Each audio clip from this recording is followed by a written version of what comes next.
¿Qué pasaría si te dijera que hubo un hombre que comprendió los mecanismos invisibles que controlan tus pensamientos, pero fue encerrado para que nunca pudiera hablar? Un hombre al que el Estado le impuso silencio, porque sus ideas no podían ser derrotadas con argumentos, solo con prisión.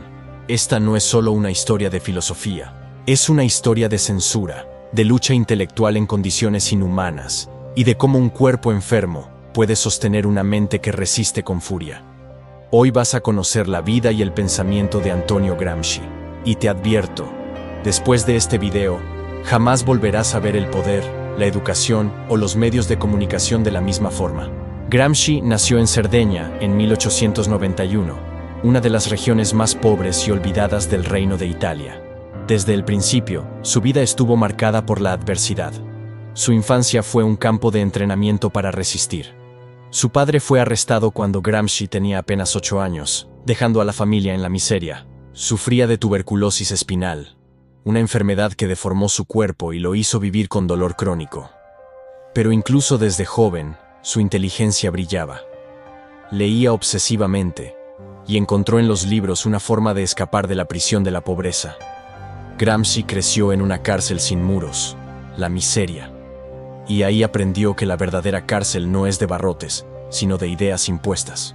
Gracias a una beca, se muda a Turín, la ciudad más industrializada del norte de Italia. Allí choca con la realidad brutal del capitalismo.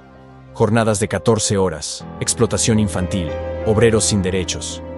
Estudia en la Universidad de Turín, donde se forma en filología, historia y filosofía. Pero lo que lo transforma no está en las aulas, sino en las calles, huelgas, fábricas ocupadas, sindicatos nacientes. Su pensamiento se radicaliza. Entiende que el poder no solo se impone con armas o dinero, también se impone con cultura. Se une al movimiento socialista, convencido de que el cambio debe comenzar desde la raíz. No basta con tomar el poder político. Hay que transformar las conciencias. Es en este contexto que nace una de sus ideas más revolucionarias, la hegemonía cultural. Gramsci sostiene que las clases dominantes no gobiernan solo por la fuerza o las leyes, sino porque logran que sus valores, creencias y formas de ver el mundo parezcan naturales. ¿Cómo lo logran? A través de instituciones como la escuela, la iglesia, los medios de comunicación, el arte. Estas instituciones producen y reproducen una visión del mundo que beneficia al poder, pero que la gente acepta como si fuera sentido común. Aquí aparece el concepto de intelectual orgánico. Gramsci dice, cada clase social genera sus propios intelectuales. En una sociedad capitalista, los intelectuales al servicio del poder enseñan a obedecer. Pero en una sociedad transformadora, necesitamos intelectuales que enseñen a pensar. Gramsci no era un académico aislado. Se une al Partido Comunista Italiano. Se convierte en diputado del Parlamento en 1924. Pero la sombra del fascismo crece. Mussolini ya gobierna con puño de hierro. Gramsci intenta resistir desde las ideas. Escribe, debate, organiza, hasta que en 1926 es arrestado por el régimen. En el juicio, el fiscal declara, debemos impedir que ese cerebro funcione durante al menos 20 años. Lo condenan a 20 años de prisión. Comienza así la etapa más brutal de su vida. Enfermo, con dolor constante, sin acceso a sus libros, vigilado cada día. Pero su mente no se rinde. Desde su celda, escribe más de 30 cuadernos. Son los famosos cuadernos de la cárcel. Allí desarrolla su pensamiento más profundo.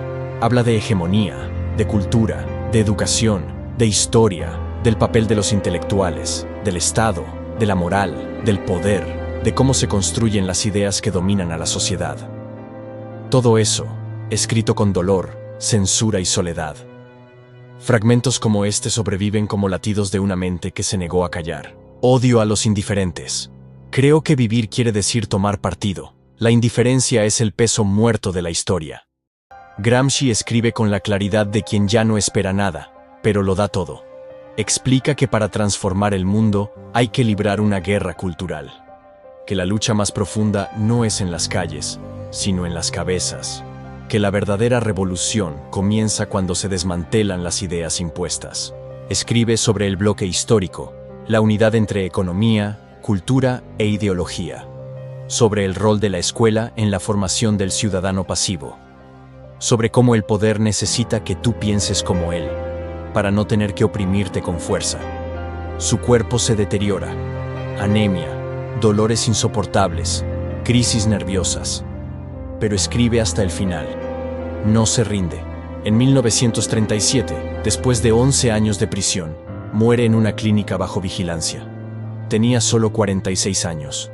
Fue silenciado, sí, pero sus ideas escaparon. Cruzaron fronteras, años, idiomas. Inspiraron a educadores como Paulo Freire, a teóricos latinoamericanos, a movimientos revolucionarios y críticos de todo el mundo. ¿Por qué? Porque Gramsci no explicó solo el poder, explicó cómo se fabrica el consentimiento. Hoy, su concepto de hegemonía sigue explicando por qué los medios dicen lo que dicen, por qué la escuela no enseña a cuestionar, por qué los valores que parecen neutrales muchas veces son cadenas invisibles. Gramsci sigue siendo incómodo, incluso muerto, porque nos obliga a mirar más allá de la superficie. Nos muestra que todo está atravesado por la lucha de clases, incluso el arte, la literatura, la religión, la ciencia. Nos obliga a preguntarnos, ¿quién decide lo que es verdad? ¿Quién define lo que es normal? ¿Quién gana cuando tú dejas de pensar? Esta no es solo la historia de un filósofo. Es la historia de una mente que resistió a la muerte pensando. Es la historia de alguien que escribió para nosotros, desde una celda, con la esperanza de que algún día entenderíamos. Y ese día puede ser hoy. Si llegaste hasta aquí, no eres indiferente. Eres, quizás, lo que Gramsci llamó un intelectual orgánico. Alguien que no se conforma, que se hace preguntas, que sabe que el mundo puede cambiar, pero solo si empezamos a entender cómo nos domina. Gramsci murió sin ver el mundo que soñó, pero sus palabras siguen vivas. Y mientras haya alguien dispuesto a leerlas, a compartirlas, a pensarlas, su voz jamás será silenciada.